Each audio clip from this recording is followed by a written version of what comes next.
आकाश बनाया, जिसने पृथ्वी बनाई, जिसने आकाश बनाया, जिसने पृथ्वी बनाई, जो सर्वशक्तिमान प्रभु है, वो यहोवा हमारे संग संग है। जो सर्वशक्तिमान प्रभु है, वो यहोवा हमारे संग संग है। सेनाओं का यहोवा हमारे संग संग है, याकूब का परमेश्वर हमारा ऊंचा गढ़ है। सेनाओं का यहोवा हमारे संग संग है, याकूब का परमेश्वर हमारा ऊंचा गढ़ है।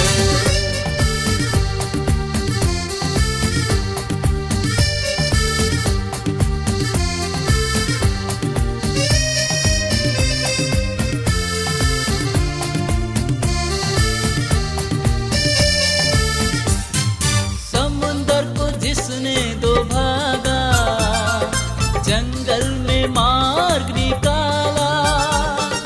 समुंदर को जिसने दो भागा, जंगल में मार्ग निकाला। जो वायदे को करता है पूरा, वो यहोवा हमारे संग संग है। जो वायदे को करता है पूरा, वो यहोवा हमारे संग संग है।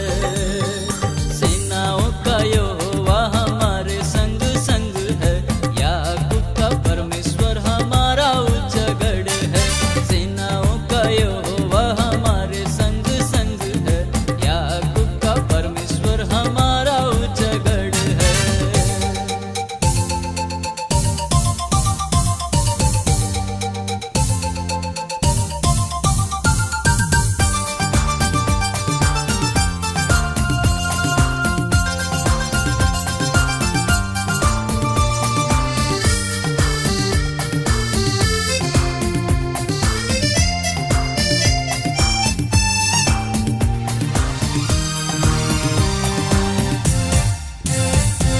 लाजर को जिसने जिलाया, जक्कई को जिसने बचाया।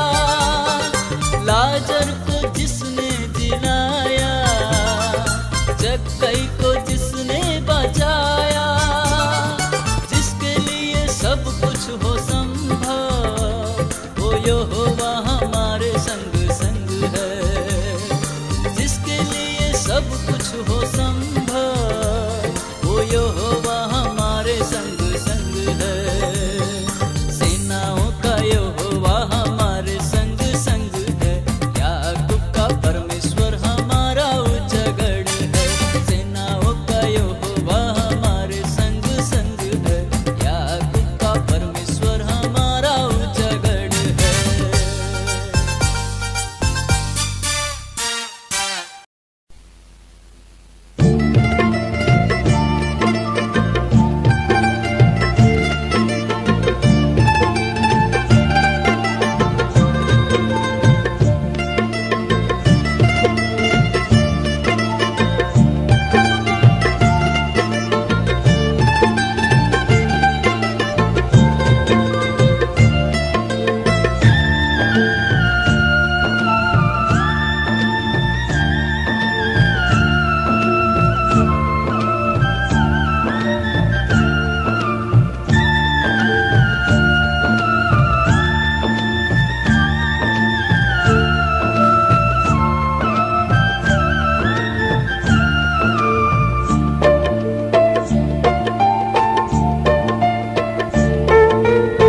सुख माने दुख माँ, धक धकता धूप माँ, रह जो संगात मारा है प्रभु।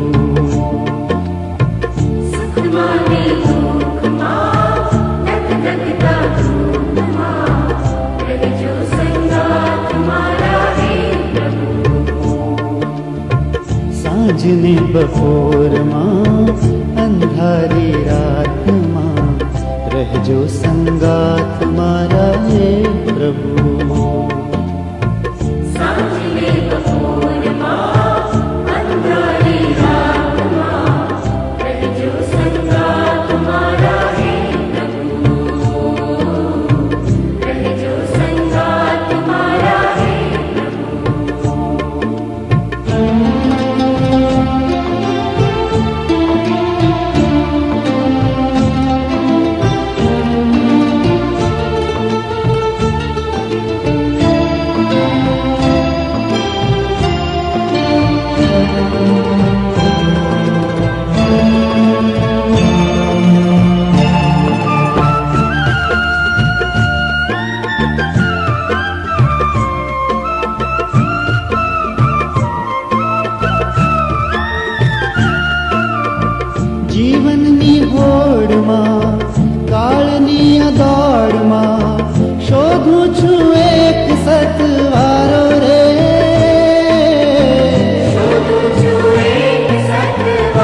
रहजो संगात मारा हे प्रभु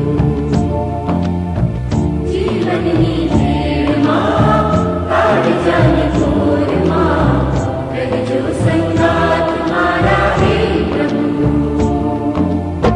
સુખમાં ને દુઃખમાં ધક ધકતા ધૂપમાં રહેજો સંગાત મારા હે પ્રભુ સુખમાં ને દુઃખમાં ધગધગતા ધૂપમાં રહેજો સંગાત મારા હે પ્રભુ. રહેજો સંગાત મારા હે પ્રભુ.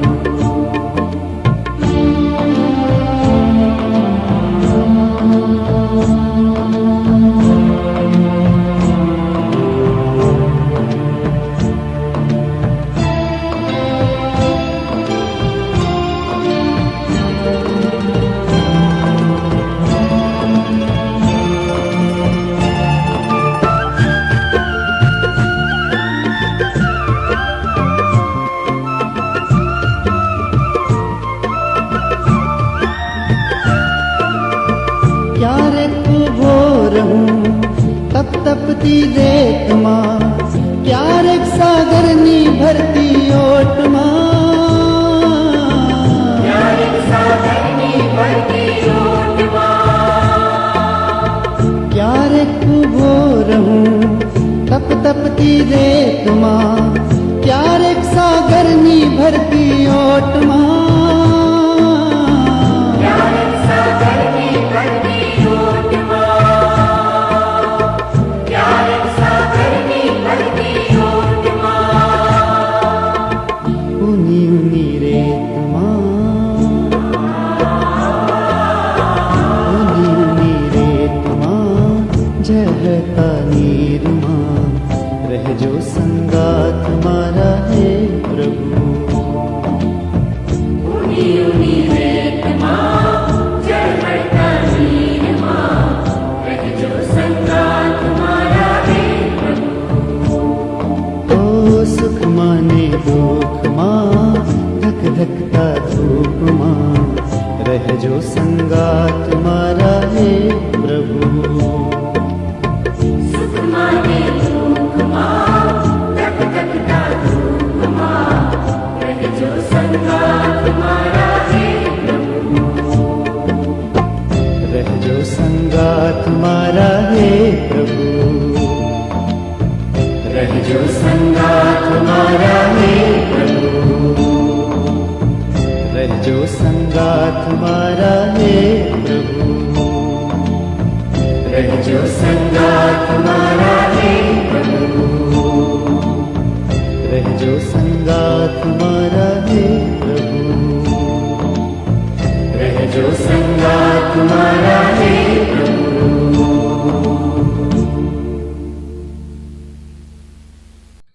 આજની સાંજની ઓનલાઈન મિટિંગમાં આપનો આવકાર કરતા પ્રેમી સલામ પાઠવું છું. સૌપ્રથમ ઈશ્વર પિતાનો આભાર માનું છું આ તકને માટે. ડાયસિસ અધિકારી ગણનો પણ આભાર માનું છું. હવે આપણે પ્રાર્થના કરીએ, પ્રાર્થનામાં જોડાઈએ. સર્વશક્તિમાં ઈશ્વર, અમે તમારો આભાર માનીએ છીએ આજના ન્યૂઝને માટે. સવારથી અત્યાર સુધી પ્રભુ તમારી કૃપા અમારી સાથે રહેવા દીધી અને સાંજની ઓનલાઈન મિટિંગમાં પ્રભુ જોડાવાની તક તમે અમને આપી છે તેને માટે આભાર માનીએ છીએ. પ્રભુ ઈસુ ખ્રિસ્તના નામમાં પ્રાર્થના સાંભળને માન્ય કરો. આમીન. ઈશ્વરનું વચન વાંચીએ તથા સાંભળીએ. માથીને લખેલી સુવાર્તા 3 અધ્યાય 1-12 કલમ. માથીને લખેલી સુવાર્તા 3 અધ્યાય 1-12 કલમ. ઈશ્વરનું વચન આ પ્રમાણે કહે છે, અને તે દહાડાઓમાં યોહાન બાપ્તિસ્ત પ્રગટ થયો અને યહૂદિયાના રાનમાં ઉપદેશ કરતા એમ કહેતો કે પસ્તાવો કરો, કેમ કે આકાશનું રાજ્ય પાસે આવ્યું છે. કારણ કે જેના વિશે યશાયા પ્રબોધકે કહ્યું હતું કે રાનમાં પોકારનારની વાણી, જે પ્રભુનો માર્ગ તૈયાર કરો, એના રસ્તા સીધા કરો, તે જ છે. અને તે યોહાનના લુગડા ઊંટના રૂવાના હતા, જેની કમરે ચામડાનો પટ્ટો હતો, ને કીડો તથા રાનીમત તેનો ખોરાક હતો. ત્યારે યરૂશલેમના તથા યહૂદિયાના તથા યર્દનના આખા પ્રદેશના લોક તેની પાસે ગયા અને પોતાના પાપ કબૂલ કરીને તેઓ યર્દન નદીમાં તેનાથી બાપ્તિસ્મા પામ્યા. પણ ફરોશીઓમાંના તથા સદુકીઓમાંના ઘણાને તેનાથી બાપ્તિસ્મા પામવા સારું આપતા જોઈને તેણે તેઓને કહ્યું કે, ઓ સર્પોના વંશ, આવનાર કોપથી નાસવાને કોણે તમને ચેતવ્યા? તેઓ પસ્તાવો કરનારે શોભે એવા ફળ આપો. અને તમારા મનમાં એમ કહેવાનું ન ધારો કે ઇબ્રાહિમ અમારો બાપ છે. કેમ કે હું તમને કહું છું, આ પથ્થરોમાંથી દેવ ઇબ્રાહિમને સારો છોકરા ઉત્પન્ન કરી શકે છે. અને હમણાં જ ઝાડની જડ પર કુહાડો મુકાયો છે, માટે દરેક ઝાડ જે સારું ફળ નથી આપતું તે કપાય છે, નીંગણીમાં નંખાય છે. પસ્તાવાને સારું હું પાણીએ તમારો બાપ્તિસ્મા કરું છું ખરો, પણ જે મારી પાછળ આવનાર છે તે મારા કરતાં સમર્થ છે, અને તેના ચંપલ હું ઉંચકવા યોગ્ય નથી. તે તમારો બાપ્તિસ્મા પવિત્ર આત્મા તથા અગ્નિએ કરશે, ને તેનું સુપડું તેના હાથમાં છે. ને પોતાની ખડીને પૂરેપૂરી સાફ કરશે, ને પોતાના ઘઉં ભંડારમાં ભરશે, પણ ભૂસું ન હોલાવનાર અગ્નિમાં તે બાળી નાખશે. આ પ્રભુનું વચન છે. આમીન. આ વચનમાં જઈએ તે પહેલાં પ્રાર્થના કરીએ. પ્રાર્થનામાં જોડાઈએ. સર્વશક્તિમાન જીવતા અને પવિત્ર પ્રભુ, અમે તમારો આભાર માનીએ છીએ, ધન્યવાદ આપીએ છીએ આ પવિત્ર વચનને માટે. પ્રભુ બાપ, અત્યારે આ વચનનું મનન કરવા જઈ રહ્યા છીએ, ત્યારે તમે અમને દોરવણી આપો, પવિત્ર આત્માનું જ્ઞાન બુદ્ધિ પણ આપો. અને પ્રભુ, અમે સાંભળીને પ્રભુ તમારી કૃપામાં આગળ વધીએ તેવી કૃપા અમારા પર કરો. પ્રાર્થના પ્રભુ ખ્રિસ્તમાં સાંભળને માન્ય કરો. આમીન. આજનું વચન આપણે જે વાંચ્યું, માથીને લખેલી સુવાર્તા તેનો 3 અધ્યાય 1 થી 12 કલમ. વલાઓ પ્રભુ ખ્રિસ્તમાં આ વચન આજે આપણે જે જોવા જઈ રહ્યા છીએ તે એક એવા વ્યક્તિ વિશે છે કે જે પ્રભુ ઈસુ ખ્રિસ્તના આવ્યા પહેલાં એ જન્મ લે છે, અને પ્રભુ ઈસુ ખ્રિસ્તના સમયગાળા દરમિયાન પ્રભુ ઈસુ ખ્રિસ્તને માટે માર્ગ તૈયાર કરે છે. આજે આપણે પણ એ માર્ગ તૈયાર કરનારા બનીએ, અને કઈ રીતે બની શકીએ એની વાત મને તમે જોવાના છીએ. પરંતુ અહીંયા યોહાન બાપ્તિસ્માના જીવન સંબંધી આપણે જોઈ લઈએ કે તે ક્યાં રહેતો હતો, શું ખાતો હતો અને શું કરતો હતો તેની વાત યોહાન માથીને લખેલી સુવાર્તા 3 અધ્યાય અને તેની 4 કલમમાં જોવા મળે છે. તે લખે છે, અને તે યોહાનના લુગડા ઊંટના રૂવાના હતા. એના પહેરવેશ વિશે વાત લખવામાં આવી છે. તેની કમર ચામડાનો પટ્ટો હતો, અને એનો ખોરાક કીડો તથા રાની મધ એનો ખોરાક હતો. એની નોંધ જોવા મળે છે. અને તે પાણીથી બાપ્તિસ્મા આપતો હતો. યોહાન બાપ્તિસ્મીને વિશે યશાયા પ્રબોધકમાં પણ એ જણાવવામાં આવ્યું છે. કે છે ને 3 અધ્યાય 3 કલમમાં કહે છે, કારણ કે જેના વિશે યશાયા પ્રબોધકે કહ્યું હતું માથી 3:3 કે રાનમાં પુકારનેની વાણી કે પ્રભુનો માર્ગ તૈયાર કરો, એના રસ્તા સીધા કરો. આ એનો એક સંદેશો હતો, જે સંદેશો લઈને યોહાન બાપ્તિસ્મી એ આવે છે. અને આગળ આપણે જોઈએ છીએ કે પ્રભુ ઈસુ ખ્રિસ્ત પણ માથી લખેલી સુવાર્તા 4 અધ્યાય 17 પણ એ જ સંદેશો લઈને આવે છે કે ત્યારથી ઈસુ પ્રગટ કરવા તથા કહેવા લાગ્યો કે પસ્તાવો કરો, કેમ કે આકાશનું રાજ્ય પાસે આવ્યું છે. પ્રભુનો માર્ગ તૈયાર કરવો. હલો, આપણે જોઈએ છીએ કોઈ રાજ દરબારમાં કોઈ રાજા આવે, એ રાજા આવા દરબારમાં આવતો હોય ત્યારે જે હજુરિયા હોય તે પુકાર કરે છે, બૂમ પાડે છે કે સાવધાન, હોશિયાર, કે રાજાધિરાજ પધાર રહે, બાદશાહ પધાર રહે. અને એવી રીતે જ્યારે રાજા દરબારમાં આવે ત્યારે બધા લોકો ઊભા થાય, માન આપે, અને એના માટે રસ્તો એ તૈયાર કરવામાં આવે, અને એ રાજાને માન આપવામાં આવતું હતું. એવી જ રીતે અહીંયા ભલાઓ રાજાનો રાજા પ્રભુ ઈસુ ખ્રિસ્તને માટે યોહાન બાપ્તિસ્મી એ માર્ગ તૈયાર કરવાને માટે એ આવ્યા હતા. માર્ગ તૈયાર કરવાને માટે આવ્યા હતા. તેથી કરીને એના અહીંયા લખે છે કે તે પાણીનું બાપ્તિસ્મા આપતો હતો અને સંદેશો આપતો હતો કે પસ્તાવો કરો. પસ્તાવાનું એ બાપ્તિસ્મા, એ પસ્તાવાનો એ સંદેશો લઈને યોહાન બાપ્તિસ્મી આવ્યો હતો. માર્ગ તૈયાર કરો. આપણે એક જગ્યાથી બીજી જગ્યાએ જઈએ છીએ ત્યારે રસ્તાઓ જો સારા ન હોય તો આપણે ઘણી બધી તકલીફ પડે છે, મુશ્કેલી વેઠવી પડે છે, અને આપણે એ રસ્તા વિશે અને રસ્તા બનાવનાર વિશે આપણે એ ખામીઓ કાઢીએ છીએ અને તેમની આપણે નિંદા પણ કરતા હોઈએ છીએ. પણ જો રસ્તાઓ સારા હોય તો આપણે વખાણ પણ કરીએ છીએ, અને રસ્તા એ પૃથ્વી પરના જીવન માટે પણ જરૂરી છે. પણ આપણે એક એવા રસ્તાને તૈયાર કરવાનો છે જે પ્રભુનો માર્ગ છે, પ્રભુનો એ રસ્તો છે. અને યોહાન બાપ્તિસ્મી એ આજે મને તમને શીખવે છે. યોહાન બાપ્તિસ્મીના જીવન વિશે જોઈએ તો 3 બાબતો એ મહત્વની બની રહે છે કે જે માર્ગ તૈયાર કરનાર વ્યક્તિ માટે એ જરૂરી છે. એમાં પ્રથમ બાબત જે છે કે તેને તેડાનું એ સ્પષ્ટીકરણ હતું. તેડાનું સ્પષ્ટીકરણ હતું એટલે કે જે એને તેડું આપવામાં આવ્યું હતું, એને જે કાર્ય આપવામાં આવ્યું હતું, જે જવાબદારી સોંપવામાં આવી હતી, એના વિશે તે એ માહિતગાર હતો અને સ્પષ્ટ હતો, ચોક્કસ હતો કે મને આ કાર્ય સોંપવામાં આવ્યું છે. આપણે જોઈશું તો લુકની લખેલી સુવાર્તા 1 અધ્યાયમાં એના જન્મની વાત લખવામાં આવી છે, એના માતા પિતા વિશેની વાત લખવામાં આવી છે.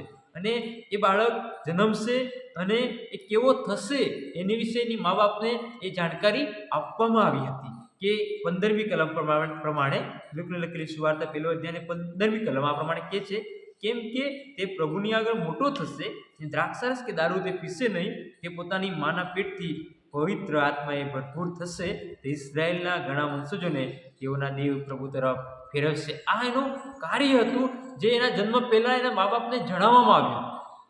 અને ઘણી બધી વખત કદાચ મા બાપને જણાવવામાં આવ્યું હોય પણ બાળક કદાચ ના માને, મોટું થઈને ના માને, ના શીખે, ના સમજે અને પોતાની પ્રમાણે કરવાનું વિચારે.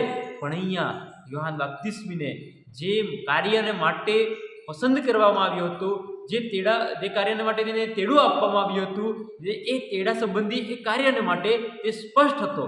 તેને ખબર હતી કે મારે આ પૃથ્વી પર જ્યાં સુધી જીવું છું ત્યાં સુધી ઈશ્વરનો માર્ગ તૈયાર કરવાનો છે, ઈશ્વરને માટે માર્ગ તૈયાર કરવાનો છે.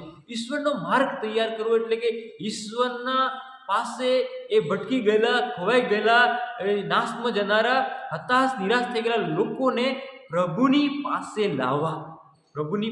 લાવવા એ ઈશ્વરનો કાર્ય છે. એટલે કે ઈશ્વરનો માર્ગ તૈયાર કરવો એ બની રહે છે. અને અહીંયા યોહાન બાપ્તિસ્મી આ કાર્યમાં એ વફાદાર જોવા મળે છે, પ્રામાણિક જોવા મળે છે, વિશ્વાસુ જોવા મળે છે કે મને કેવળ પ્રભુનો માર્ગ તૈયાર કરવા માટે આ પૃથ્વી પર એ મોકલવામાં આવ્યો છે. અને પોતે જણાવે છે કે હું તો એ પ્રભુનો કાર્યને માટે પ્રભુનો માર્ગ તૈયાર કરનાર છું. આ પ્રથમ બાબત હોઈ શકે કે જ્યારે હું ને તમે આ પૃથ્વી પર જીવીએ છીએ અને ખ્રિસ્તી મંડળીમાં, ખ્રિસ્તી વિશ્વાસમાં ઉમેરાયા છે, પ્રભુ ઈસુ ખ્રિસ્તનું નામ મેળવ્યું છે, તો આપણી જવાબદારી બને છે કે હું ને તમે પ્રભુના માર્ગ તૈયાર કરનાર બનીએ. પ્રભુનો માર્ગ તૈયાર કરનાર બનીએ એના માટે મને તમને ખબર હોવી જોઈએ કે મને તમને શા માટે તેડવામાં આવ્યા છે, કયું કાર્ય સોંપવામાં આવ્યું છે. અને જો એ કાર્ય સોંપવામાં આવ્યું છે તો એ કાર્યની સભાનતા અથવા કાર્યની સ્પષ્ટતા શું મને અને તમને છે? એ કાર્યની સભાનતા, કાર્યની સ્પષ્ટતા શું મને અને તમને છે? એ યોહાન બાપ્તિસ્મીને એની સભાનતા હતી કે મને પ્રભુના માર્ગને તૈયાર કરવાને માટે મોકલવામાં આવ્યું છે. આ પ્રથમ બાબત છે. યોહાન બાપ્તિસ્મીને એ માર્ગ તૈયાર કરનાર તરીકે એ આપણે ઓળખીએ છીએ કે જેમાં એને તેડાની સ્પષ્ટતા હતી, કાર્યની સભાનતા હતી, એનો ચોક્કસ એને હેતુ એને યાદ હતો કે જે કાર્ય એના માતા પિતાને કહેવામાં આવ્યું હતું કે બાળક ઘણા ઇઝરાયેલને તરફ ફેરવશે, પ્રભુ તરફ ફેરવશે અને એલિયાનો આત્મા તથા પરાક્રમી તેની આગળ ચાલશે. એ માટે કે તે બાપુના છોકરા તરફ તથા ન માનનારાઓને ન્યાયોના જ્ઞાન પ્રમાણે કોમ તૈયાર કરે.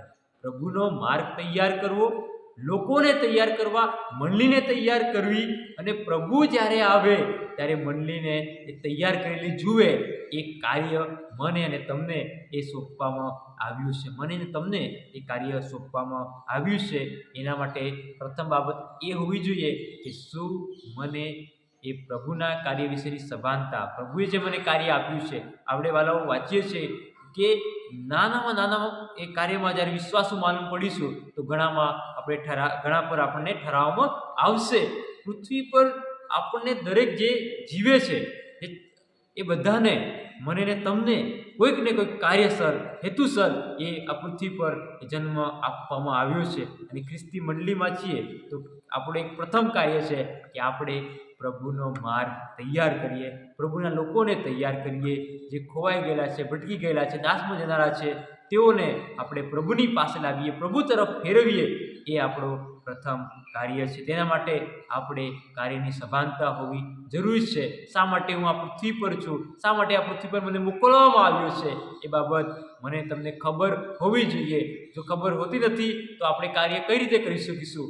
જો મને જાણ જ નથી હું શા માટે અહીંયા છું, તો આપણે એ કાર્યમાં જોડાઈશું નહીં. પણ યોહાન બાપ્તિસ્મીને એના વિશેની સભાનતા હતી. પ્રભુનો માર્ગ તૈયાર કરવો એના માટે કાર્યની સભાનતા હોવી જરૂરી છે, તેડાની સ્પષ્ટતા હોવી જરૂરી છે. એ યોહાન બાપ્તિસ્મા પ્રથમ બાબત જોવા મળે છે. ત્યારબાદ જે બીજી બાબત હતી તે સાચાને સાચું કહેવું અને ખોટાને ખોટું કહેવું. જે અન્યાય કરે છે, જે દુષ્ટતા કરે છે, તેઓને ઠપકો આપવો, તેમને ચેતવણી આપવી, એ યોહાન બાપ્તિસ્મી એ હિંમતથી કહેતો હતો. એટલે કે બીજી બાબત તે હિંમતથી બોલનાર હતો. પ્રભુની વાત, પ્રભુનો સંદેશો, પ્રભુનું વચન હિંમતથી કહેનારો હતો. વાલા આપણે જાણીએ છીએ એ હેરોદ રાજા જ્યારે હેરોદિયાને રાખે છે ત્યારે આપણે જાણીએ છીએ માથીને લખેલી સુવાર્તા એના 14મા અધ્યાયમાં આ બાબત એ આપણને જોવા મળે છે કે યોહાન બાપ્તિસ્મી એ હેરોદ રાજાને ઠપકો આપે છે. રાજાને કહે છે કે તારે 14મો અધ્યાય અને 3જી કલમમાં, કેમ કે હેરોદ તેના ભાઈ ફિલિપની પત્ની હેરોદિયાને લીધે યોહાનને પકડ્યો હતો ને તેને બાંધીને કેદખાનામાં નાખ્યો હતો, કેમ કે યોહાને તેને કહ્યું હતું કે તેને તારે રાખવી ઉચિત નથી. ભલાઓ આ એક બાબત છે. પ્રભુનો માર્ગ તૈયાર કરવો હોય ત્યાં આપણી પાસે હિંમતથી બોલવાની તાકાત હોવી જોઈએ. અમુક બાબતો ચલાવી લઈશું, સમાધાન કરી લઈએ અને આપણે સંખ્યા જતી ના રહે એના માટે, લોકોને ખોટું ના લાગે એના માટે, લોકોને ઈશ્વરથી એમને ખોટું લાગી જશે એના માટે ઘણી બધી બાબતો એ કહેતા ડરીએ છીએ, બીક રાખીએ છીએ, ભય રાખીએ છીએ. પણ વાલાઓ ખરેખર જો એઓને નાશમાં જતા બચાવવા છે તો હિંમતથી એઓના પાપ વિશે મારે તમારે કહેવું પડશે કે આ બાબત ખોટી છે, આ બાબત એ તમારા જીવન માટે નુકસાનકારક છે. એ કોણ કહે છે? યોહાન બાપ્તિસ્મી તો એ રાજાને કહે છે કે તે તારી આને રાખવી ઉચિત નથી. આપણે તો સામાન્ય કમિટીનો કોઈ સભ્ય હોય, સામાન્ય મંડળીનો કોઈ સભ્ય હોય અથવા કોઈ આગેવાન હોય એને કહેતા આપણે ડરીએ છીએ કે આને કહીશ તો મને શું કહેશે, મારી સાથે સંબંધ બગાડી નાખશે, મારી સાથે બોલવાનું બંધ કરી દેશે, એ વ્યવહાર બંધ કરી દેશે, એને નુકસાન જશે. એના માટે ઘણી બધી વખતે આપણે જાણતા હોઈએ છીએ એના પાપ વિશે, એમના જીવન વિશે આપણે જાણવા છતાં પણ આપણે તેઓને એના વિશે ઉજાગર કરતા નથી, તેઓને ચેતવતા નથી. પણ વાલાઓ હિજકીયલના પુસ્તકમાં કહે છે કે આપણે તેના વિશે તેને ચેતવણી આપીએ, નહીં તો એના રક્તનો બદલો મારીને તમારી પાસે લેવામાં આવશે, એનો હિસાબ લેવામાં આવશે. ભલા યોહાન બાપ્તિસ્મી હિંમતથી બોલનાર હતો અને આપણે જાણીએ છીએ કે જે હિંમતથી બોલે છે ત્યારે એનું પરિણામ પણ યોહાન બાપ્તિસ્મી ભોગવે છે. અને તેના માથું કપાવી નાખવામાં આવે છે. પણ ખરેખર ખ્રિસ્તની સેવામાં જ્યારે જોડાયા છીએ, આપણે તેડાની સ્પર્શતા છે, આપણને કાર્યની સભાનતા છે અને આપણે પ્રભુનો માર્ગ તૈયાર કરવા માટે આ પૃથ્વી પર આવ્યા છીએ, તો આપણે હિંમતથી બોલવું પણ પડશે. આજે દેશમાં, આપણી આજુબાજુ, આપણી મંડળીમાં, આપણા સમાજમાં એવી ઘણી બધી બાબતો બનતી હોય છે, પણ આપણે કહેતા ડરીએ છીએ, આપણે એના વિશે વાત કરતા ડરીએ છીએ, એમાંથી એ લોકોને છોડાવવાને માટે, લોકોને ફરવાને માટે કે તેઓ એ પાપમાંથી બહાર નીકળી આવે, એ પાપને છોડી દે અથવા એમાંથી એ દુષ્ટતાનો ત્યાગ કરે, એ કહેતા આપણે ડરીએ છીએ, બીએ છીએ. વાલાઓ યોહાન બાપ્તિસ્મી આજે મને તમને શીખવે છે કે હિંમતથી બોલવું, કાર્યની સભાનતા, તેડાની સ્પષ્ટતા હશે તો જ હિંમતથી બોલીશું. જો તેડાની સ્પષ્ટતા ન હોય, કાર્યની સભાનતા ન હોય તો આપણે પણ એ ચલાવી લઈશું, આપણે શું એના જીવનમાં જે થતું હતું થાય, એને જેમ કરતો હોય તેમ કરે. આપણે તો દાન આવવું જોઈએ, આપણે તો સંખ્યા આવવી જોઈએ, આપણે તો દેવળમાં લોકો દેખાવા જોઈએ. એવું કરીને આપણે ચલાવી લઈશું તો વાલાઓ એ રીતે પ્રભુનો માર્ગ તૈયાર ન થાય. એ રીતે પ્રભુનો માર્ગ તૈયાર ન થાય. કારણ કે પ્રભુ તો એ લોકોના આત્મા બચાવવાની વાત કરે છે. એ સંખ્યા, એ જથ્થો જરૂરી નથી, એ ગુણવત્તા જરૂરી છે. ગુણવત્તા જરૂરી છે, પણ ગુણવત્તા વગર સંખ્યા ઢગલો હશે તો ભલાઓ એ યોગ્ય નથી. આપણે એમ લાગે છે કે બોલવાથી મંડળીઓ ખાલી થઈ જશે, સંખ્યા લોકો દેવળમાં ના આવે, પણ એમનું જીવન બચી જાય એ જરૂરી છે. માટે હિંમતથી બોલવું જરૂરી છે. પ્રભુનો માર્ગ તૈયાર કરવા માટે અહીંયા આપણે જોઈએ છે માથીની લખેલી સુવાર્તા 3 અધ્યાયમાં એ કહે છે 7મી કલમમાં કે પણ ફરોશીઓમાંના તથા સાદુકીઓમાંના ઘણાને તેનાથી બાપ્તિસ્મા પામવા શરૂ આપતા જોઈને તેણે તેઓને કહ્યું, ઓ સર્પોના વંશ, એટલે કે સાપના બાળકો. આવું આપણે આજે કોઈને કહી દઈએ તો આપણે જાણીએ છીએ કે કેવું પરિણામ આવે. પણ આ યોહાન બાપ્તિસ્મી એના વિશે વિચારતો નથી. શું થશે, થવું છે થાય, કઈ બી બાબત બને, પણ એ કહે છે કે ઓ સર્પોના વંશ, આવનાર કોપથી નાશવાને કોણે તમને ચેતવ્યા. આવી કહેવાની હિંમત હોવી જોઈએ, તાકાત હોવી જોઈએ, જીગરો હોવો જોઈએ, એ હૃદય હોવું જોઈએ કે ભાઈ આ કાર્ય ખોટું છે. આપણે જાણીએ જૂના કરારમાં દાઉદને એ નાથાન પ્રબોધક એ વ્યભિચારના પાપ વિશે એ ચેતવે છે કે તે આ કર્યું છે. એ હત્યા વિશે તેના વિશે તેને જણાવે છે. ત્યારે આપણે જાણીએ છીએ કે રાજા એ નમ્ર થઈને એના પાપ વિશે સ્વીકારે છે. એવું નથી કે લોકો નહીં સ્વીકારે, આપણે કહેવાની હિંમત તો રાખવી પડશે. સુવાર્તા પ્રચારનું કાર્ય પણ હિંમતથી કરવું પડશે. આજે સતાવણીના બીકના કારણે આપણે હવે આપણી સુવાર્તા, આપણી મંડળી એ 4 દિવાલો પૂરતી બની ગઈ છે. આપણે રવિવારે ભજન કરી લીધું, ગીતો ગાયા, વચન વાંચ્યું, સાંભળ્યું અને ઘરે જતા રહ્યા, બસ. સુવાર્તા પ્રચારનું કાર્ય વધુ વેગવંતું બને એના માટે પણ હિંમતથી બોલવાની તાકાત હોવી જોઈએ. બહાર જઈને પ્રભુના વિશે વાત કહેવાની, પ્રભુના સંદેશાને, પ્રભુના પ્રેમને, પ્રભુના માફીને, વધસ્તંભના એ દુઃખને પ્રભુની વાત લોકોની આગળ પ્રગટ કરવાની હિંમત શું આજે મારા ને તમારામાં છે? કે પછી આપણે એટલો સંતોષ માની લઈએ છીએ કે મેં તો પ્રભુને ઓળખું છું, પ્રભુને જાણું છું, બાઇબલ વાંચું છું, પ્રાર્થના કરું છું, બસ મારું જીવન બચી ગયું, મારે બીજાને કહેવાની જરૂર નથી, એમને જે થતું હોય તે થાય. એવી રીતે ઘણા બધા રીતે આપણે જીવન જીવતા હોઈએ છીએ. પણ નહીં વાલાઓ, આપણે હિંમતથી પ્રભુની વાત લોકો આગળ પ્રગટ કરવી પડશે. અને યોહાન બાપ્તિસ્મી એ જ સંદેશો લઈને કે જે પસ્તાવો કરો, કેમ કે આકાશનું રાજ્ય પાસે આવ્યું છે. આ સંદેશો કે એ જોરથી એ લોકોની આગળ પોકારીને કહે છે કે તે પોકારનારની વાણી બૂમ પાડીને લોકોને જણાવતો હતો કે પસ્તાવો કરો.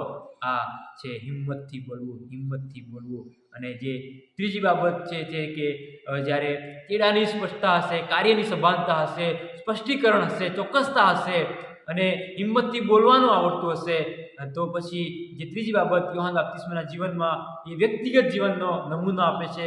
તે પોતાને નમ્ર કરે છે. તે આપણે જાણીએ છીએ કે એ ઘણા બધા લોકો એ યોહાન બાપ્તિસ્મીને આ જ મસીહ છે, આ જ આવનાર ખ્રિસ્ત છે એમ કરીને તેને રાજા બનાવવા માટે એને ખ્રિસ્ત તરીકે એ સંબોધતા હતા, પણ તે પોતાની જાતને નમ્ર કરે છે, નમાવી લે છે. અને 3જો અધ્યાયને તેની 11મી કલમ આ પ્રમાણે કહે છે, પસ્તાવાને સારે હું પાણી તમારું બાપ્તિસ્મા કરું છું ખરો, પણ જે મારી પાછળ આવનાર છે તે મારા કરતાં સમર્થ છે ને તેના ચંપલ ઊંચકવા યોગ્ય નથી. તે તમારું બાપ્તિસ્મા પવિત્ર આત્માને તથા અગ્નિએ કરશે. હું તેની ચંપલની વાંદરી જે છે કે એ ચંપલ ઊંચકવાને સમર્થ નથી. આટલો બધો એ મહાન પ્રબોધક, એ ઈશ્વરનું વચન પ્રગટ કરનાર પ્રબોધક અને ઈશ્વરના સંદેશાને હિંમતથી બોલનાર એ પ્રબોધક એ જ્યારે પોતાની જાતને નમ્ર કરે છે, કહે છે કે હું તો ચંપલ ઉચકવા પણ યોગ્ય નથી. ભલાઓ, ખ્રિસ્તી વિશ્વાસમાં તેડાની સબળતા, સ્પષ્ટતા અને ચોક્કસતા હશે, હિંમતથી બોલવાની એ તાકાત હશે, પણ જો વ્યક્તિગત જીવનમાં નમ્રતા ન હોય તો પ્રથમ જે બાબતો છે બે એ સફળ થશે નહીં. કારણ કે એક સુવાર્તા તો આપણા જીવનથી પણ લોકો જુએ છે કે જ્યારે વ્યક્તિ નમ્ર બને છે, હંબલ બને છે અને નમી જાય છે અને પ્રભુના પ્રેમ તેમાં દેખાઈ આવે છે, પ્રભુની માફી તેમાં દેખાઈ આવે છે, સેવા દેખાઈ આવે છે, ત્યારે ઘણા બધા લોકો એના જીવનને જોઈને પણ પ્રભુની પાસે આવશે. પ્રભુનો એ દ્વારા પણ માર્ગ તૈયાર થશે. પ્રભુનો માર્ગ તૈયાર કરવાની આ એક બહુ જ સારી બાબત છે કે પોતાના જીવનને નમ્ર બનાવી દે. પ્રભુ શ્રી ખ્રિસ્ત પોતે આપણે જાણીએ છીએ, અત્યારે દુઃખ સપ્તાહના દિવસો આવશે ત્યારે આપણે એ પ્રભુના પગ ધોવાની જે બાબત છે આપણે જોઈએ છીએ કે પોતે ગુરુ હોવા છતાં પણ એ શિષ્યોના પગ ધુએ છે. ગુરુ હોવા છતાં પણ શિષ્યોના પગ ધુએ છે. અને એ કે આપણે એ જ બાબત યોહાન બાપ્તિસ્મીના જીવનમાં જોવા મળે છે. બોલાવો કે એ યોહાન બાપ્તિસ્મી એ પોતાને નમ્ર કરે છે કે હું તો તેના ચંપલ ઉંચકવા પણ યોગ્ય નથી. નમ્રતા ખ્રિસ્તી વિશ્વાસમાં અને વ્યક્તિમાં નમ્રતા બહુ જરૂરી છે. એ અભિમાન અને ઘમંડ અને અહંકાર ભરી જીવન એ મને ને તમને પ્રભુનો માર્ગ તૈયાર કરતા અટકાવશે. એ અવરોધરૂપ બનશે, અડચણરૂપ બનશે. કારણ કે વ્યક્તિ જ્યાં સુધી નમ્ર બનતી નથી તો એ પ્રભુના પ્રેમને કઈ રીતે પ્રદર્શિત કરશે, કઈ રીતે બીજા આગળ પ્રગટ કરશે. એટલા માટે એ જ્યારે પ્રભુની વાત લોકોની આગળ લઈ જઈએ છીએ, પ્રભુનો માર્ગ તૈયાર કરવા માટે આપણે જ્યારે જોડાયા છીએ આ પૃથ્વી પર અને એ તેડાની સ્પષ્ટતા સાથે આપણે આગળ વધી રહ્યા છીએ, હિંમતથી બોલી રહ્યા છીએ, ત્યારે આપણા જીવનમાં પણ નમ્રતા હોય, આપણું જીવન નમ્ર ભરેલું હોય એ હોવું જરૂરી છે. પ્રભુ ઈસુ ખ્રિસ્ત એનો ઉત્તમ નમૂનો છે, ઉત્તમ ઉદાહરણ છે કે પોતે ઈશ્વર હોવા છતાં એ પોતાના શિષ્યોના પગ ધુએ છે. નમ્રજનો એ કહે છે માથેની દીકરી સુવાર્તા તેનો 5મો અધ્યાય અને તેને 5મી કલમ આ પ્રમાણે છે કે જેઓ નમ્ર છે તેઓને ધન્ય છે કેમ કે તેઓ પૃથ્વીનું વતન પામશે. જેઓ નમ્ર છે તેઓને ધન્ય છે કેમ કે તેઓ પૃથ્વીનું વતન પામશે. અને યાકૂબના પત્રમાં એ નમ્ર વ્યક્તિ વિશે, નમ્ર એ લોકો વિશે લખવામાં આવ્યું છે. તે પ્રમાણે યાકૂબનો એ પત્ર તેનો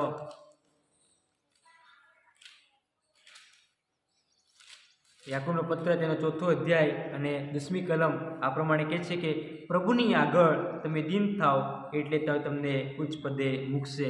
યાકૂબનો પત્ર 4થો અધ્યાય અને 10મી કલમ કે પ્રભુની આગળ દીન થવાની વાત આપણે અહીંયા લખવામાં આવી છે.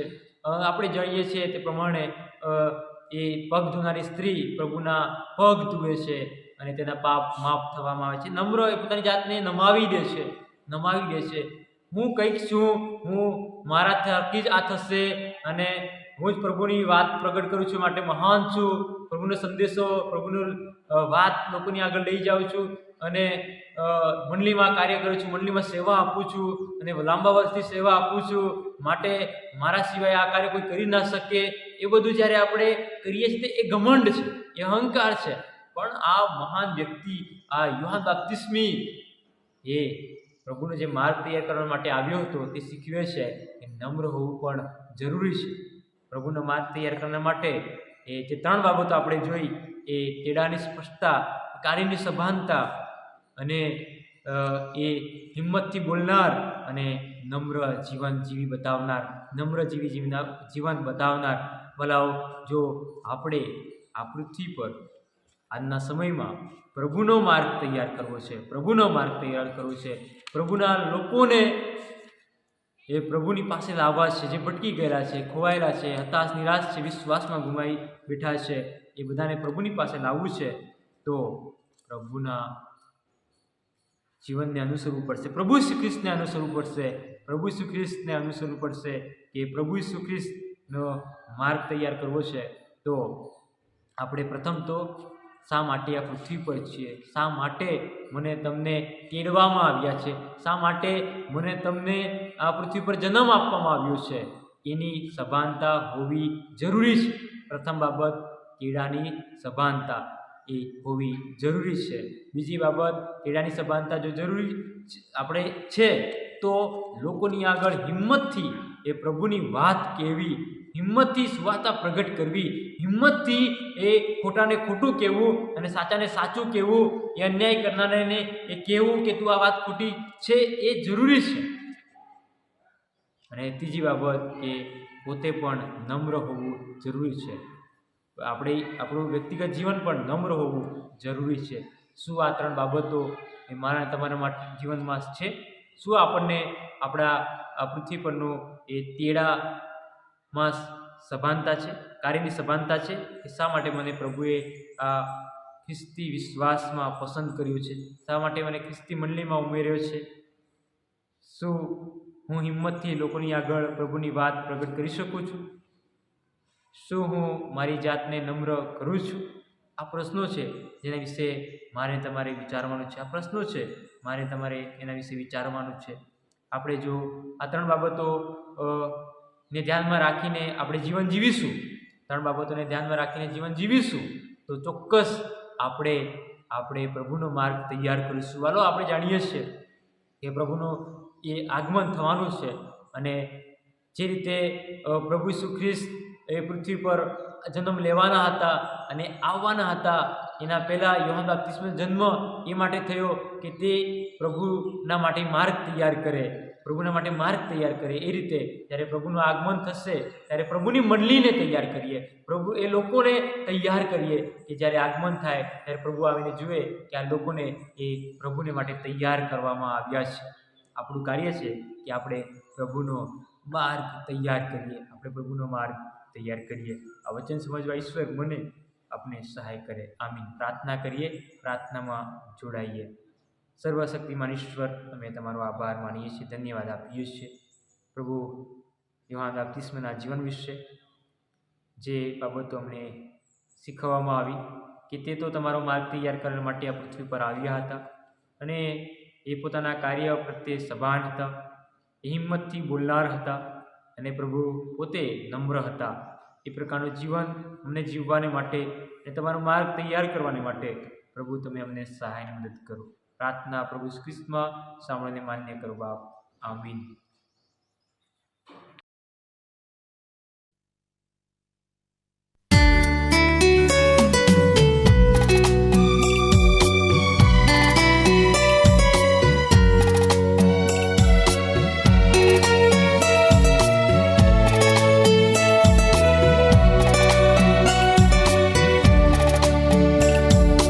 खुल जाएंगी किताबें जब भी हिसाब होगा, इंसाफ का तराजू यीशु के हाथ होगा.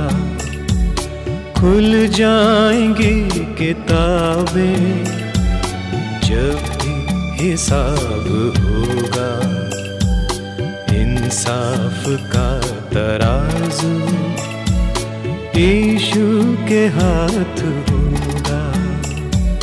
खुल जाएंगी किताबें.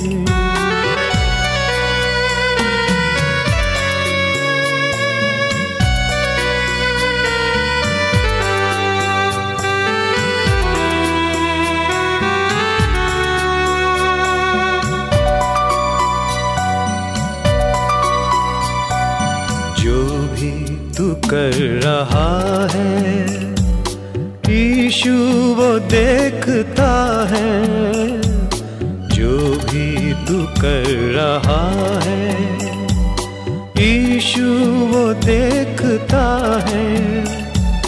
हर पल का तुझको इंसान, हर पल का तुझको इंसान देना हिसाब होगा. इंसाफ का तराजू यीशु के हाथ होगा. खुल जाएंगी किताबें जब भी हिसाब होगा, इंसाफ का तराजू यीशु के हाथ होगा.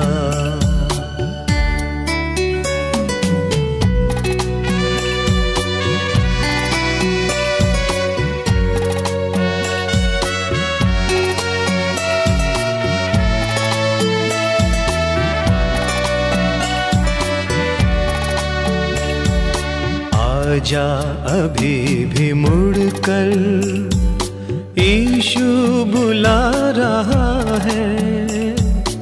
आजा अभी भी मुड़कर, यीशु बुला रहा है। वरना ये याद कर ले, वरना ये याद कर ले, तेरा ही नाश होगा। इंसाफ का तराजू यीशु के हाथ होगा। खुल जाएंगी किताबें जब भी हिसाब होगा। इंसाफ का तराजू यीशु के हाथ होगा। खुल जाएंगी किताबें जब भी हिसाब होगा। इंसाफ का तराजू यीशु के हाथ होगा। खुल जाएंगी किताबें